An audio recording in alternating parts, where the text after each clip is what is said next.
Live from Los Angeles, California, this is The Lisa Murray Show.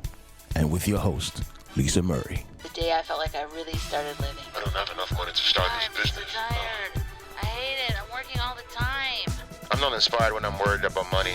Life is either a daring adventure or nothing at all. I'm so sick of all these positive people talking about dreams. What about money? Like, how am I supposed to get the money?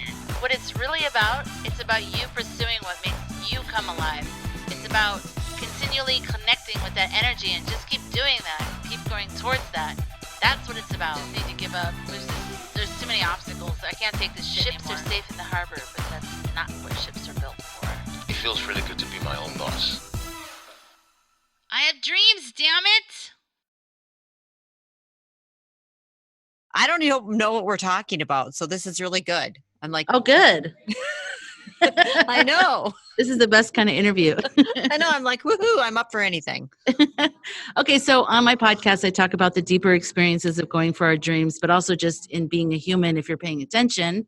And one of the things I really like about you is that you're hilarious and you're also wise. And most of the hilarious people I know are wise because, you know, humor comes from... Yes, because once you stop crying, then you can start laughing. Exactly. That's what I've truly found. Yeah. Yes. And also, I think to understand what's funny, you have to be aware, I think. You know what I mean? You have to be aware of human behavior. And I don't know. Like I heard about a near-death experience one time where they said that God was hilarious in their near-death experience. They said like they were laughing so hard, the person and God. And I was like, oh my God, I love that. Yeah, I could see that. Well, why wouldn't it be that way? I mean, don't you think joy is pretty awesome. I would think that maybe we would end up on joy on the other side, wherever we go next. Yeah, absolutely. You know? If not, I don't want anything to do with it. No. But I know we're not talking about the death thing here, but at some point we should talk about that because I have had, I've like actually talked to people on the other side. I haven't had near-death experiences, but I've had people talk to me from over there. So that gets filed under after-death communication. After-death communication, that'd be me. Those people talk to me. Actually, the very first Reiki treatment I ever did on like someone that wasn't in my class, That was his grandma came through like almost immediately, and I did not expect that, but I was fine with it. Oh, that's cool. Sorry, I had to get my iced tea was on the other side. I'm like, where'd she go? I'm like, hello, Lisa. I'm like the spirit now. I'm like, Kim, where are you? I'm like, oh God, not this again. Sorry, I just left my body for a second.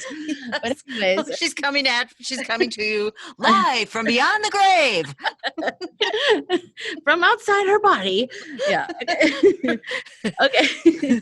So what I like also about you is that you have a marketing background, but then you're into all the stuff that I'm into too, like healing and sensing energy and working with people and helping people. And so I just love the whole blend of everything. Yes. So I do too. What I first want to talk about is get all the human earth layer stuff out of the way. But what's your background? Say a little bit about your background and then what you're doing now. Because I know you do Reiki, you've got the coloring book coach. Oh gosh. All right. I'm going to try to do this like really succinctly, but that doesn't mean it's going to happen that way. Okay.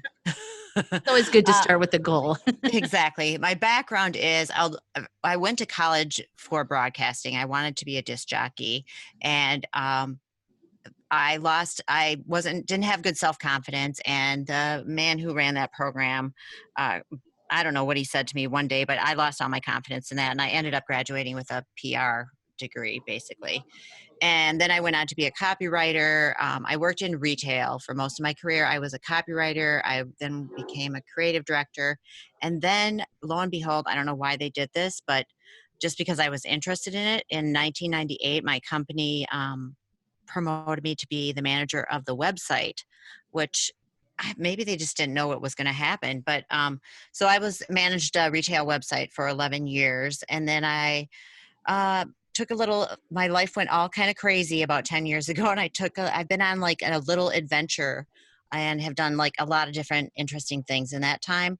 But I've always been interested in all the energy stuff. And I mean, I came in knowing this. Like, I was a kid that was outside, like making, potions and talking to spirits and talking to the fairies and, hanging out with, that stuff wasn't unusual at all to me. So as an adult, that just continued on. And I found myself in about 2008 in Lilydale, New York. Have you ever been there? No, I've never even heard of it. Oh my God. Lisa, Lilydale? Write this down, girl. You should go Okay. there and do a podcast, because Lilydale is known as the town that talks to the dead. That's their Ooh. motto. Yeah, it's a town. They are the birthplace of spiritualism, which is a religion, but that religion believes that you can contact the other side. And that is where it started in the United States. Oh. And it's a gated community in upstate New York. And It's gated. yeah, it is. It's only open to the public from during the summer months. Oh, And okay. so to live there, to live in the town, you have to pass like stringent medium and psychic testing to even own property in the town. Oh my God. And be part of it. Yeah. So during the summer months, you can go there and they have these, remember the old John Edwards, was it John Edwards show, where he'd walk out into the audience and Yeah. he'd say, I'm sensing someone with the name John, and they've passed over, they're showing me a car accident. So they have that there. So you can go there and they have these huge gatherings like out in the woods and all over, and you go there and people come out and they'll give you messages from like ancestors or people or whatever. So I went there, and a woman who was just visiting there looks at me and she's like, what are you doing? You have angels all around you. You have so much help. Learn Reiki. And I'm like, I don't know what you're talking about, but okay. So I did. And then that was kind of that just gave me the permission to use my gifts, I think. Oh, So, that's amazing. Yeah. So I've been I would doing love to Reiki get a since Reiki 2004. session. I'm sorry. I would love to get a Reiki session with you. Yeah, we could do a long distance sometime. Oh yeah, that's right. Distant Reikis. Yes, or in whatever. person if we ever see each other in person. Yeah, So, totally. Yeah, and I've had crazy things happen ever since then. So I've got this I've got this kind of crazy underneath healer side person. Well, that's not crazy underneath. That's actually who I am. And then I became like a corporate person. Mm-hmm. Yeah, exactly. Yeah, exactly. Right. I tried to fit into the mold. Right. Mm-hmm. Well, and it's cool because you have all that marketing background, and then probably the reason why they gave you the website stuff is that they weren't conscious of it, but they sensed you were futuristic. Oh, that's a good way to look at it. Yeah, because even though the company I worked for was a large retail floral garden center. Mm-hmm. Like it's the biggest one in the Midwest, and they didn't have a lot of women. Like it was all men run company at that time. It isn't now, but it was a pretty big deal. I mean, I was like, this was kind of came out of nowhere. But yeah, thank you for saying that, the futuristic thing. Yeah, and I think that who you speak to for my listeners is a person that just has a variety of different passions and talents, but that all makes sense. It's all in synergy. You know what I mean?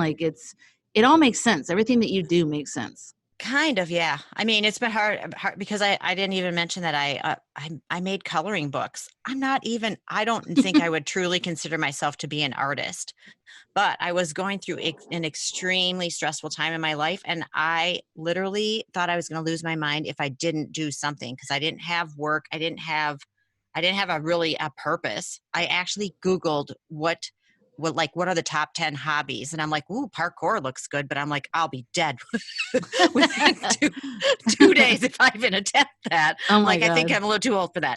So then there was Zentangle, but I just kind of looked at it and then I just did my own thing. But yeah, and then I was one of those people where everyone's like, oh, you should make a coloring book. And so not only did I make one, I made 24, I think, coloring books. Oh my God. I know. Because, I just didn't know what else to really do. I was trying to figure out the question really was, I was like, hey, who am I? Well, now I guess I'm an artist. I'm going to try this. So, and now I'm not really making coloring books anymore, although I do still color and I do still doodle, because I still think it's valuable in terms of what it does for your head. And definitely when I was traumatized and I had come up to Northern California, weirdly enough, I got a couple coloring books, and that opened something up for me. At first I thought, this is stupid. I feel like I'm in like a hospital and I'm being like, ooh, you know, am I Right. going to have like applesauce or, you know, Exactly. I felt like Take kind your of, pills and your applesauce. I just felt like a little baby. I was like, ooh. Yeah. No, you do it. Well, because you know what it is, Lisa? I think it's because coloring is one of those things we did when we were a kid. And when we sit down to do it as an adult, there's that part of us, that stupid adult voice or whatever it is, where it's like, what are you doing? You know, this Mhm. is not what grown-ups do. And so you have to get over that. You have to get past that like shame of acting like a child again, Well, which another is thing that crazy. no, totally. Another thing that happened too is I was thinking, well, what am I going to do with this anyways? Like, am I going to sell this or am I going to show it to anybody? Like, it's like being an adult means what you do is going to go somewhere and do something. It's like, why can't it just live in my desk? Exactly. Exactly. So Yeah. I really liked it, got very into my elephant, and I'm going to post my color of my elephant on the show Can't wait notes to for see this it. show because I got really into it. And I'll see if I find some other. Oh, I had a peacock too. I went really into it. Ooh, peacock would be fun to color. Yeah. So, so how do you tie that into being the coloring book coach now? What do you? How's Oh, that okay, tied so the in? coloring book coach came to life about, and I think in 2017, because I wanted to take, I wanted to kind of take like all what I am and all what I've learned in my years and help women particularly because, well, I think women need help. Women need empowerment. So it kind of the coloring book coach sprang off of the fact that I had done, I think, 3 or 4 coloring book journals. One of them is called You've Got This Superwoman. Mm, And I spun that off into a product called the Superwoman Sessions, where I work with like 3 or 4 women over the course of a month. And we go through like, it's like a 45-minute, 45 minutes once a week on the phone. And we just work through different things. And it's kind of tailored for the people that are on the call because I kind of intuit where we need to go with that. Like mm. we do a lot. I've done a lot with helping people learn how to say no. Uh, Oh, you that's big. women have trouble with that. People have trouble with it. So yeah, so I've had so we do that and we do things with coloring. Like we use that book. We work with color. Like I do things like different things. I've taught classes on sigils. Do you know what sigils are? The name sounds familiar, but I don't know It's what a it way is. of like making a magic incantation out of a statement, basically. So what you would write would be like an affirmative station, statement, kind of, like whatever you're trying to achieve. And then there's a way to take those letters and you break it down and you basically create a piece of art out of it. And you no longer are able to remember. By the time you get done, you shouldn't really remember what the statement really was because it's a way to get through to the subconscious and kind of open it up to kind of let that out so you're not fixating on it all the time. So Mm. I've taught classes on that, and then one of the classes I love teaching is like how do you interface unconsciously, subconsciously with colors. So I have a fun class where we do that, where we unconsciously pick our colors and we keep track of them, and then we see where we're just unconsciously choosing a color and what messages are we getting from that. So I do kind of fun things like that, and then I have other fun things that have come with the coloring book coach.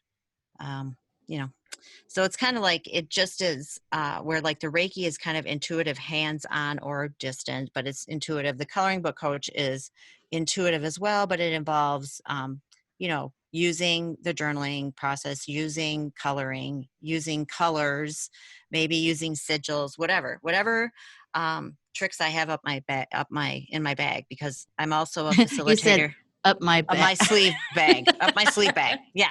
Yeah. Everybody has their sleep bag, but yeah, I do the work of Byron Katie too, which is also, but I also have a thing that I do that's kind of like it, which is called the chip remover, which is cool because I actually like remove a chip from you. I help you kind of, like that chip that you're carrying around, like something you can't get rid of or Mm. is not helping you. And then, by the time we're done, I draw you a little, like a coloring page, and like I kind of intuit like this is your new chip. So, and then I Oh. send you a PDF of that at the end. Yeah, it's really a fun little process. Okay, so people listening are probably like, What the fuck is "Whoa!" this Like woman talking about? she Oops. does so much. And I can't get a grip on it, but neither can I, people. But it's just, yeah. It's just my main thing is I want to help. I want to help people, and I want to help women, and I want to help women that have just had hard times and are trying to fall back in love with themselves and get a sense of humor back in their lives. Because, you know, my podcast, How in the Hell Did I Get Here, is just pretty much all filled with crazy stories of how to live through crazy stories and come out laughing. Yeah, I do want to mention Basically. that Kim has a podcast called How the Hell Did I Get Here? And it's Kim and her sisters telling really funny stories about just anything, any stories Yeah. that they all have. Small Really good. random things, crazy random things that happen to you in life. Just the small things in life that are freaking hilarious. I mean, there are, you know, life's funny. I love that. I love that podcast. And so like, if you really need to laugh, if you need to get out of your head, I really recommend like get it. Cause it's good. They're good. Like quickly told. I feel like I'm stopping by a friend's house. I'm grabbing a cup of coffee and you guys are sitting around the table talking about a story and I'm over listening and I'm like, oh my God, this is so crazy. I can't believe Yeah, it is like that. It's like, you know how when you go for a walk and when there's like in Minneapolis where I used to live we had a chain of lakes and people would use these lakes. They'd always be out there walking. So lots of people. So I love to walk around the lake because you would hear snippets of weird conversation like that, you know, and you'd be like, oh my God, whatever happened to that lady after her head was, you know, held to the bars by the monkey? You'd never know. But in our podcast, you get to find out. There's a guy on Instagram called New York C, I think, or he's a cartoon artist. And so he'll draw a picture of a woman with a cigarette, wearing shorts and high heels. And then he'll say what she's saying on the phone when he walks by her and what intersection in New York. It is so funny. And I'm like thinking, what's the rest of this? I get so pulled in. That's it. You just get that little piece of New York. You know, it's really brilliant. Okay. So on your website, thecoloringbookcoach.com, there is How to Fall in Love with Yourself toolkit, which I listened to the whole thing and it was really good. Really Oh, you did? Oh, thanks for listening. it's that's amazing. another podcast that I do because I'm insane and I love podcasting, apparently. No, I do love podcasting. No, I love it because you're reaching who needs it. They find you and they're like, okay, this is for me, you know? Yeah. Well, that is just basically my, what I do there is I intuitively kind of feel out the month ahead and I choose a theme for the month and then I choose a theme for each week and they're kind of affirmations and then I build off each theme. And so I just basically tell you the theme for the month, how I feel that the month's going to go. And I give you a tool for the month and a tool for each week of the month that aligns up with the theme. So whatever's going on, what is the theme for this month? It's something about people with good character. People with good intentions make promises. People with good character keep them. Yeah. Love that. Yeah. And, you know, and I throw in some examples from my own life and it's like a 13 to 15 minute podcast that comes out on the first of every month.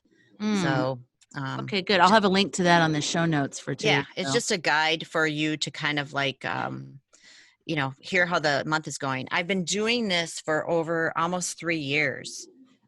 It's morphed into a podcast, but it used to be called The Colors of the Week, where I actually chose 5 colors. I chose a coloring page. And then I wrote a report that went out every week, but now it's a podcast. That's really cool. Yeah. And you talk also about, you say big shifts happen when we open our minds and embrace, you were saying to the listeners to embrace not knowing, and that too much people try to act like, well, I know this, I know that. Like you say, leave a little wiggle room for something. Even if you think you know everything about it, you never know what you might learn. Right. Exactly. I mean, we've all done this to ourselves, right? Where we think we 100% know. And then somewhere down the line, we find out, oh no, we didn't know 100%. And then you get that, you get that wobble because you're like, uh-oh, you know, cognitive dissonance. It's an uncomfortable feeling, but I mean, it's just, I don't know if anything's ever 100%. I mean, I really don't. There's always like a wiggle room, I think. And it is good to go into everything with that don't know mind. Right. You know? Well, so in this podcast, I like to talk about my struggles of like everything. So any kind of thing that I'm going through and the kind of the deeper stuff that I don't really hear being talked about a lot in podcasts about creative careers and whatever. So I'm wondering if how open your mind is, if that sometimes is a thing that overwhelms you and that you don't know where to start or where to put your attention. Because I get that from me. Oh my God, completely. Because I get caught in like, well, it could be this way. Oh no, well, it could be that way. And well, then there's that other way. And I don't, I'm like, That's hard. It is hard. It's almost like we're channeling in all this information, but the human part of us needs to catch up to it. and like Yeah. figure out how to sort it out. Right. Something like that. Cause it is like, I weigh it out too much sometimes.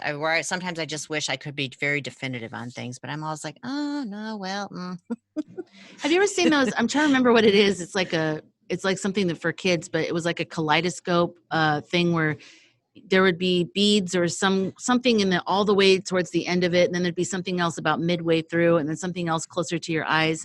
So when you look through it, there'd be like this whole feeling that it's 3D kind of thing. So I always feel like when I'm like this, and I keep picturing this for you too, that I'm seeing the beads all the way at the end, and I'm seeing them at the same time I'm seeing the beads right now. And sometimes that's the part that confuses me, because I'll see the whole thing laid out, but yes, exactly. I don't see time mixed in with that. So I'm just Right. like, I got to do all this stuff. I got to do all of it right now because I see it and I got to go with it. And I do believe that there is something about going for it at the time, because I start taking those steps, and then that the action and taking those steps informs my next steps. And it's a long journey for everything that I've manifested. It just begins with that whole first part. Then it's like, God knows what else. Exactly. I mean, I But- just kind of think you have to do it with it. Whatever you're doing will show you the next thing you're supposed to be doing. Seems like that to me. Yep, exactly. So what other tools do you think that would help somebody who has the same problem as us? Like just is like blah, blah, blah, blah, blah. Like Our ability to like see way ahead and get overwhelmed by what we see. yes, thing? and like not knowing where to put their energy and what, all that stuff. Well, I'm 57, so and just having life experience, I would say that I have learned to trust timing, because and I've also learned to trust the fact that even though a lot of times it looks like we're in a lot of control, I also know that we're not. And you do too, Lisa, because things can change at any minute. Right. We have a seemingly amount of feeling and looking of control, but at any minute things could be different. And so I think my biggest thing is to I'm a mindful person for the most part. I'm also like ditzy sometimes, but I feel like I stay pretty present and I trust timing. If it's not happening now, then it's not supposed to be happening now. And that's hard, because we all want things to be happening like right now, right now, right now. Yeah. And it doesn't. Life doesn't move like that. And then I also think a lot of times about nature. It's like flowers don't freaking bloom overnight. They have a timetable and shit takes time. Right. So, and I don't know, and you and I don't know, when we're planting seeds, we don't necessarily know when those flowers are going to bloom. Yeah, exactly. Yeah. And also I feel like an experience has shown me that like waiting or something being blocked is always, I look back and always go, oh, thank God that whole thing Right? got blocked. Cause then I met that one lady and then that changed everything. And if I hadn't been blocked, I would have never met her. And she's the real reason why I was successful, Yeah. So, yeah. That's what I mean. Trust timing. And it's like, I also think that the more you get upset about things when they're not going how fast that you think they should, or they're not going how you think they should, that slows it down, honestly. I think. Really the best success I've had with things are the things that are, I'm like, I trust the timing and I trust like the project. And like everything to me kind of has its own life. So it's like, I am going to birth it, but then it has to do its own thing. I can nurture it or whatever, but it's going to do its own thing. And I think the more, we can all fuss over things a little too much. It's better to like kind of let it have its life. Right. I don't know how else to explain that. No, but I totally know what you mean, because I think one of the best shifts that I've made as a creative professional, I guess, quote unquote, is like in terms of being creative and wanting to have that as my career, not just being creative, is realizing that whatever ideas I have, even the podcast, even a film, even anything, that it originally was my idea, or not even mine. I'm just channeling it in. I don't even know where it comes from, but Right. it originally has to be told to other people through me, so I get a sense of ownership over it in the beginning. But there is a point where I do have to like let it go, Right. and be like, go live in the world, be free, and go fly. Yeah, and see if it can stand on its own too. You know what I mean? It has to Yeah. have enough energy to do its own thing. Right. So, and then just the non-attachment to, I think it's it's super hard, but like non-attachment to your own success or outcome. Mm-hmm. I mean, like if you can just take that off there, but it is really hard. I mean, you still have to be actually obviously working on things, but you have to be open to what the result's going to be. Yeah, I've been going to these screenwriter table reads where we read like 15 pages of someone's script, and it's just a bunch of strangers come together that just have screenwriting in common. And there is, this, you're living alone with this script, and you're living alone with the story, and you're channeling it in, and you're hammering out the details and the character situations and details and whatever. And then all of a sudden someone across the table goes, "Why does he have to have a blue shirt on?" And you're like, "Oh my God." And it's hard not to take that stuff personally and be like, "You're so shallow. You're not getting the deeper meaning here." Right. But, at some point you do have to also just, I guess it's probably like having kids. I don't have any kids, but you have to just let the world meet that and see what it is and be there for it to defend it and help it along. But it needs to live in the world, and the world is sometimes harsh and the world is sometimes supportive and who knows what, but it's not, I don't know. I feel like I'm so far off in an island in a different point, but I just really feel like this is a big point, is to let it go at some point, not completely, but just let it. You can shepherd it, but you have to take, I think anytime when we're putting heavy expectation on something, that is a weight, Mm-hmm. So if you're putting heavy expectation, like I'm going to have the, top podcast or whatever, you're probably setting yourself up for, you don't know, actually. You don't know Right. if you're setting yourself up for, you I actually don't know. I feel so much better when I tell myself that this podcast is for like two people who totally need it. And I picture these Exactly. imaginary two people. And then if I look at stats and I see like high numbers or low numbers or whatever, I don't even know what a high number is. Like, to me, 2 is high. So I'm like, this is an amazing podcast. I agree. When I see two people, if we have two people download, I'm like, hey, that is two freaking people that took 20 minutes out of their day to listen to my podcast. I'm I like, hey, know. I am honored, truly. Right. Yeah, because time is so valuable. And it's like, if someone's going to sit there and listen, I'm like, oh my God, thank you. But it's not going to be for everybody. And some people are going to be like, who is this girl? And other people are going to be like, she's amazing. Right. And, who knows? But yeah, it's And definitely. that's the other thing too. Go. It's like, you can't, you have to come to that conclusion really fast. Like, you're not for everybody. And, we're just not. And would we want to be? Hell no. I think I have tried in the past to be for everybody, and it is exhausting because you cannot be for everybody. Right. And it's the best feeling when I find a podcast that speaks directly to me. And so I can tell that person's being themselves and they're quirky and weird, because I'll go, you guys have to listen to this podcast. And then my friends listen to it and go, it's okay. Why is this voice so annoying? And I'm like, what? Like, I don't, it's always shocking to me that everybody doesn't feel that excited about that thing, but that's because it spoke just to me and other people like me. Yeah. So yep, exactly. I'm trying to look up this quote that I posted. Hold on. Of course, my phone is acting weird. On Twitter this morning, on the podcast Twitter, which is Dream Dammit, because I have dreams Dammit was too long. But yeah, it is long. Okay. So it was Lao Tzu that says success is as dangerous as failure. Yeah. What do you think of that? Yeah. No, exactly. It's I used to have a deck of Osho cards, and it was like 6 of tiger or something, or something. But the guy was riding a tiger, and I thought about that card just the other day, because what they talk about is when you're enjoy being up, because we live in a world that is duality. You're going to be up, you will also be down. So just know that. So when you're having success, have success, and when you're not having success, don't have success. But don't freak out about either of them, because they're actually kind of equal. Success and failure are 2 sides of the same coin. Right.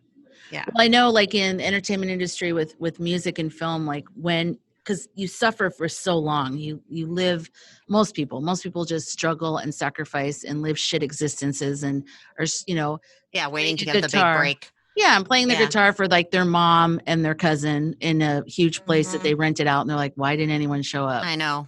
So it's for so long, it's so horrible that when you do break, we always kind of look at the people and like sometimes they're like, oh, I'm so happy. And sometimes they just start telling everybody off, like, you didn't believe in me. Well, look at me now. And you're like, okay, calm down, because, right, you don't even realize how much anger, like, right, that they've built up, or Yeah. Well, and also success is fleeting in the industry. It's like, you know, you might, okay, Exactly. you have a hit moment happening right now or something good's happening, which is great, but you're going to be living a long time and your career is going to happen over a long period of time, hopefully. Yeah. So don't go crazy with your success. It's like, Right. calm down. Well, it's like there is really nowhere to get to. It's just one long journey. There's going to Yeah. be high points and low points, and they're going to keep coming. And I mean, it's so true because it's like success is just it's a made up thing, kind of. I mean, what is the actual? What would you say would make you feel like a success? I mean, Lisa, I think you and I both could say that we are successes by different definition, whatever. But Right. I mean, it's such a weird kind of a nebulous word. Right. Well, I kind of feel like, Is it money? No, I don't think it's not money. What is it? someone asked me the other day if I was living my dreams, and I said, yeah. And I look like a hot mess right now. And I mean, I did in this meeting, and I go, yeah, I am. And because I'm following my purpose, I'm living it from my heart. I'm doing That's exactly what I success. want to do. That is Mhm. success to me. Yes, I think that's success too. I think honestly, honestly, success for me personally is like just being comfortable with who I am as a person, just being Mhm. happy with myself. That's great. I mean, if I am just happy with myself every day, what else really matters I at that know. point? Right. Right? Yeah. If you found a way to find peace with whatever, that's perfect. Yeah. Mm-hmm. Yeah. I think also another layer of success for me, layer one is just living in that place. Another layer that you could put on that is if my work in any way has positively affected somebody, Yeah, that's me another too. layer that I feel like, Yep. okay, good. And then Yeah. the third layer that I'm just going to throw out there is, and it doesn't have to happen in this lifetime, and I understand that, but the success in terms of, I'm kind of like not really wanting to say this, but I also want to say this. Money, like not just money, but Yep. being able to sustain this place that I'm in, but I'll still do it anyways. Even if I have to struggle, which most of the time I do struggle to do this. Like I don't make money from this podcast. I just do this because I love it, you know? Yeah, exactly. I'm right with you. So it's like, but I would like to be able to figure out a way to financially sustain this giving and helping and being connected to my journey and helping others with their journey. I would love, that would be another layer, but I'll still do it even if I don't, Right. It's you know, built into who you are. right. Yeah. And But so I I just can't want to say it's say success really. you deserve it. You deserve to be paid for your value, as do I. I mean, that's actually something I came to this week too. I was like, you know what? I bring a lot of value and I deserve to be paid. And that's why I'm starting that new service where they tell me your secret. Oh yeah. Let's talk about that. Oh, yeah. Okay. So, I'm so excited about this. Okay. So it's another podcast because I love podcasts. And no, but I woke up literally, this is how this all came about. I woke up in the middle of the night and I was thinking about what holds people back. And a lot of times I think it's their secrets. I mean, I've had secrets that have held me back for sure. And I'm like, sometimes you just need to be able to tell those secrets. Then I realized, oh my God, I'm a person that people tell their secrets to, like all the time. Like crazy things happen to me, like in airports, small bathrooms. It could be anywhere.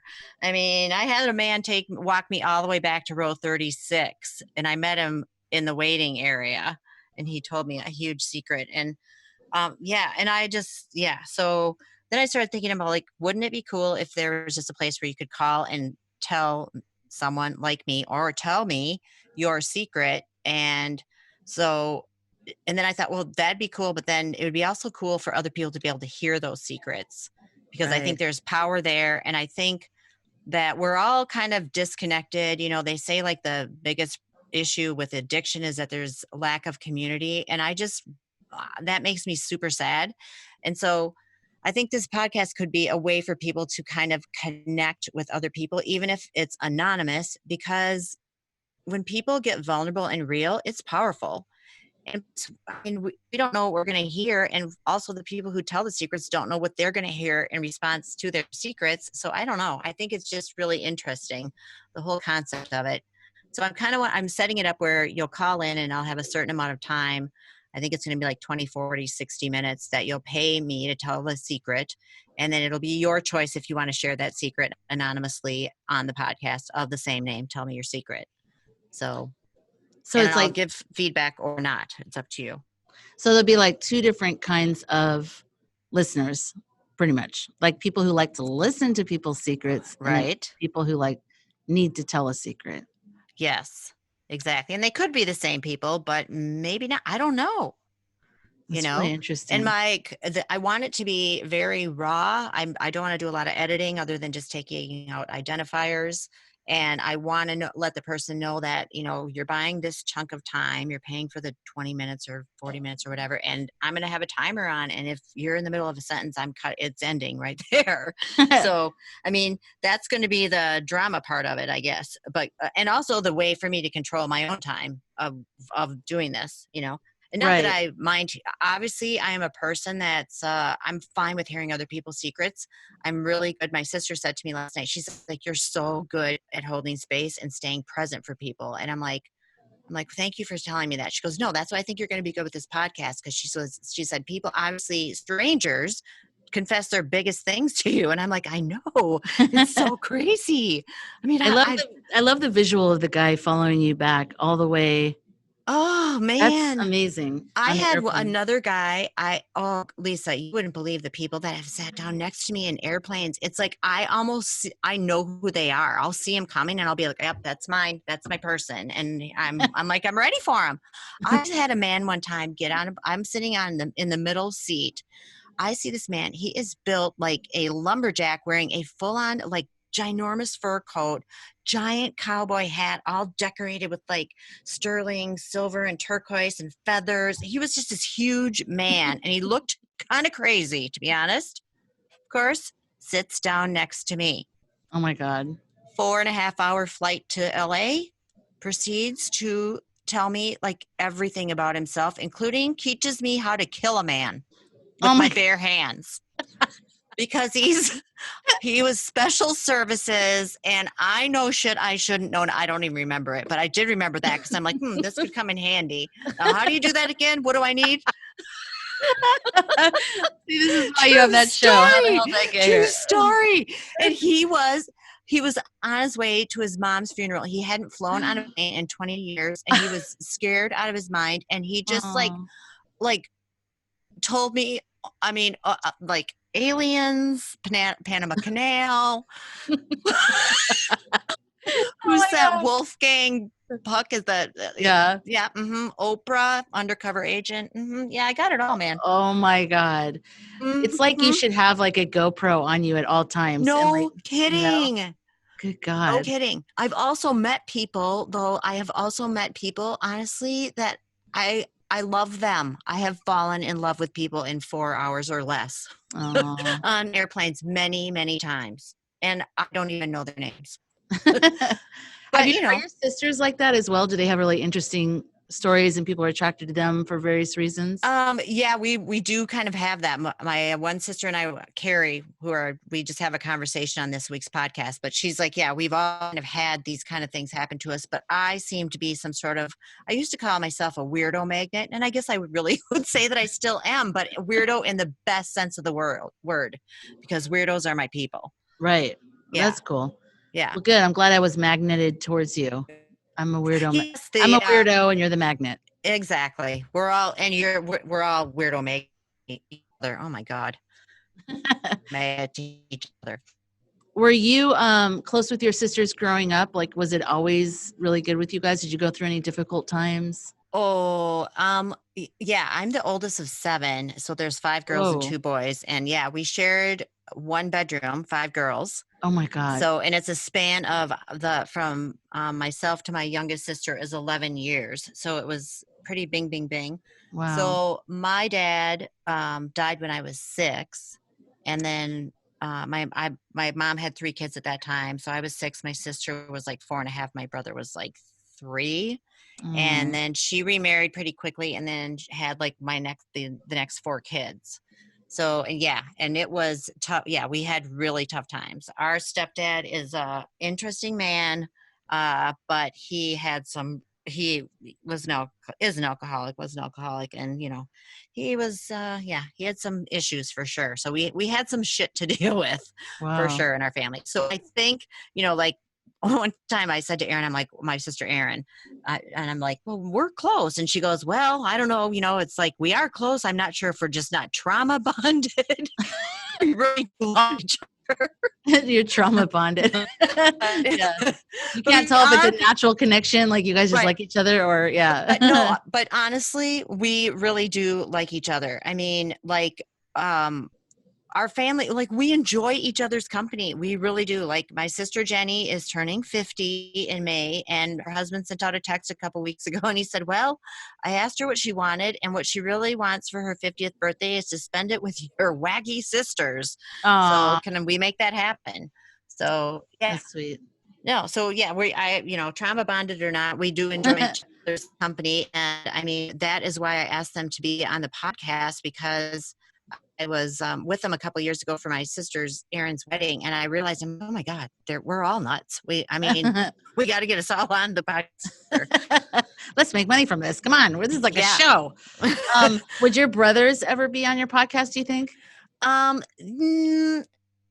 Probably not. I don't think so. Maybe. Are they funny?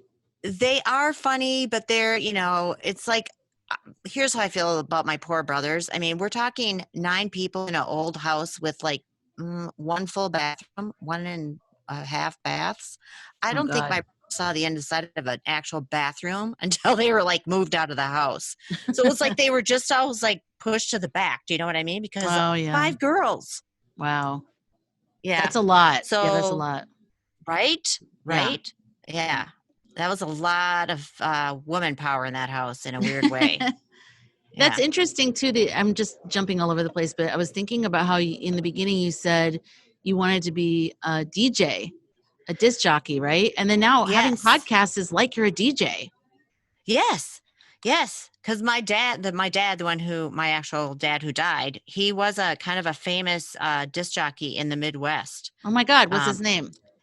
Richard Flodin. He was but he was in Eau Claire, Wisconsin. It was a small market, but he was a go-getter. When he was like 19, he was a music promoter for like major people, like Wow. not Dolly Parton, but he had like I think he had Louis Armstrong. I have to think back. My mom showed me the book. Like he had like Petulia Clark. I mean, this was the 60s. Yeah. But he was representing them. He was a real go-getter. And then he had diabetes and he went blind right before I was born, and he had to totally pivot because he was headed towards TV. So he's 21 and my mom's 19, and he loses his sight, and I'm on the way, and he loses his job, like his dream job. And so he pivoted, and he and my mom opened up an old theater and started showing kind of like movies that weren't quite new in a small town in Wisconsin. And then they went on to do that with 3 more theaters. Oh, that's cool. Yeah. That's so nice. That's interesting. He lost his sight, but then they opened up a theater. I know. I know. You don't need sight to run a theater.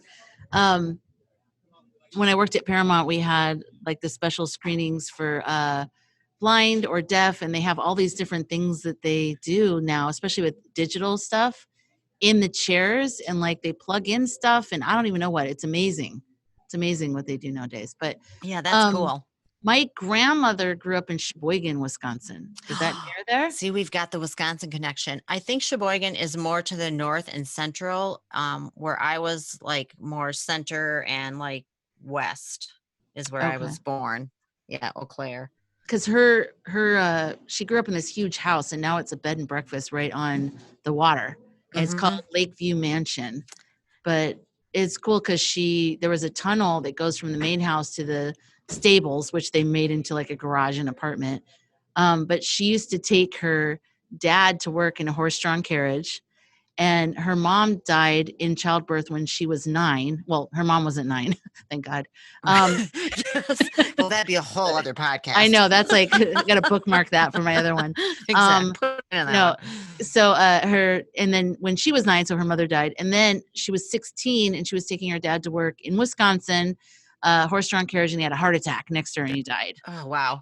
So she's tough, and she was always really sweet and stuff. So we always go back to Wisconsin for the reunion, and we're going Well, also then they lived, my mom grew up in Winnetka, Illinois. So we were there every summer, and then we'd go up to Sheboygan and Wisconsin also. Midwest. So Yep. that's right. That's right. We could be related somewhere down the line. I mean, my sister Carrie's done the genealogy. I'll ask her about in Murray's. Oh yeah. Any Murray's Well, in the actually, line? on her side, it's well, it's different on my, because that's my mom's side of the family. So I'll talk to you about that later. Okay. Someone else is going to do my whole thing. I'm like, no, please don't do that. Like, I've looked you up and I know your DNA. Okay. Yeah, no, my sister's done they did all finally do the DNA thing, but she was doing the genealogy for a long time. I mean, get this. So she did the DNA, and like 2 or 3 years ago, she found out that our 6-time great grandma was imprisoned when she was 70 for 7 months for being a witch at Salem. Oh my God. Like, no shit. We're all like, well, this makes sense. Totally. Yeah.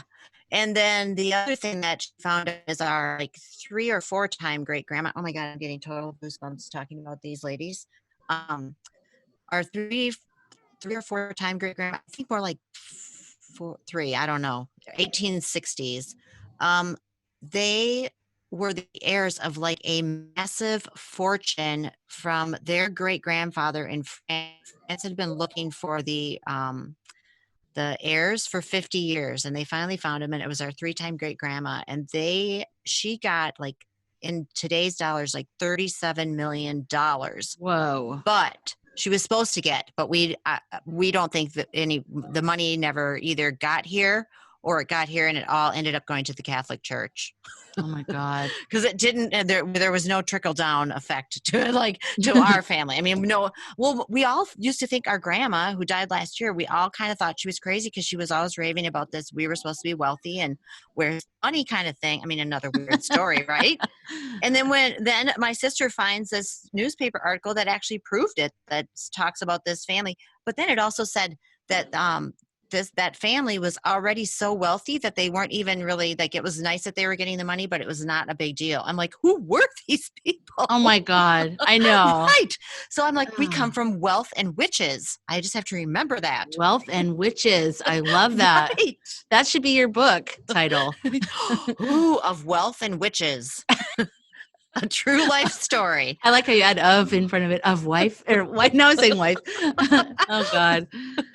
Of wealth and witches. It's kind of hard to say. I don't know why. I feel like I get stuck in there. I want a podcast title for sure. It's I almost of said wealth bitches. and witches. Yeah. I would get bitches in there too. All right. Okay. So we're gonna almost close out now since we're coming to the end. But is there any advice you would give little Kim if you could go back in time, like when she was just starting her journey in life? Is there anything you would say to her for anybody that might be relating to you and going, "Oh my God, I'm exactly like Kim"? I feel like she's my sister. If you're exactly like me, you should call me and we should talk. But because that'd be entertaining all the way around. No, but I guess if honestly, like, I'm going to give the advice that I actually followed. Just never give up and don't stop believing in yourself, no matter what other people tell you, because you just don't know what's going to happen. That's kind of been my whole theory of life. Totally. Things can change like in a minute, like boom, your whole life is different. Oh, they really, really can. It can happen so fast, and you a lot of times will not see it coming.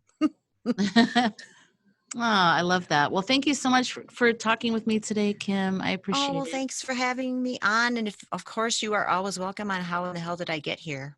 Oh my God. I like spend so much of my life energy repressing my weird stories. So I'd have to really like get some therapy to bring them back up. Embrace your weird stories. That's what makes it fun. Oh God. I just feel like I'd have to bring my A game with my weird stories. So I'd have to Oh no. Just, you know those stories. I mean, you know the ones. You're like the top level storyteller I've ever heard. Like, I mean, dad with shotgun and kitchen. I mean, you've got if anyone listening to this, you got to listen to her podcast because you've got some crazy stories. And I'm thinking, how is this happening in one person's life? And it's just right. I know it's but amazing. The key is to being a good storyteller, or even finding these kind of stories. You can have no shame. True. Yeah, it's true. Just put it out there. You got to put it. I mean, I farted at a company, Christmas party loudly. You're like loudly. Got the picture. loudly. Okay. So- Oh, and I just thought of a story that I will never tell. So you're right. I do have to have that no shame vibe. You can call and tell how and that I get your story, but we'll put it on Tell Me a Secret. And you have to change my voice. So it's like, and one time I was in my cubicle. Exactly. I was in my cubicle. Oh, that made me think of another fart story. Honestly. I gotta God. write this down. Drop dusting. Okay. Tell me, what is it? No, I have to say. Oh. Just let me tell. No, I can't tell you. I have to think of it all hold together. But I'm making a note from the next time I record with somebody. You must have like a million notes like next to you at all times. Oh, wait. That reminds me. Reminds me do- that one does time I happen. kicked the gerbil across the room by accident. It's like, what? Oh, wait. I do have a story about a gerbil. See? I stepped on a mouse. Like, Oh, well, it was dead, but oh. the cat at my mom's house, which wasn't really my mom's cat, but it was like everybody's cat. It's hard to explain. So it was a Yes. Russian blue. He was awesome. His name was Oscar, and he'd bring all these like, a rabbit Offerings. Head. Yeah, a rabbit Oh. head with the backbone with some kidneys dangling off it. Oh. Nothing else. So he'd put all those things in the back door. Well, one time I walked out there and I don't know what I was, just being a normal person, I'm sure. I was barefoot and I stepped on a mouse No. head and it lifted up my foot, still on my foot. Was No. on my foot. I know. Ew. I know. I'll never forget that. Thank God it was dead. That would have been horrible if I actually was the one that killed it, but no. Yeah. So, all right. On that dead mouse note, such a positive way to end this discussion. But thank you so much for Mouse, talking. rest in peace. I know. And, I'll have all the links to all of your stuff on the show notes for today's show. So I know someone out there is going to be like, okay, I got to find this girl. This is incredible. So, Yes. And hey, maybe I'll run this as a bonus podcast on my show Oh, cool. now that we've done it. Why not? Yeah, So, exactly. Let's do it. Cool. Thank All right, you. So we'll swap our links and do all the stuff. And Yeah, I'll let's see do you all the over stuff. in the Voxer Vixen. Boxer Haven. Vixens. Yes. Thank you so much, Kim. Have a great All right. day. Yes. Thanks, Lisa. It was fun. All right. Yes, definitely. Bye. Bye-bye.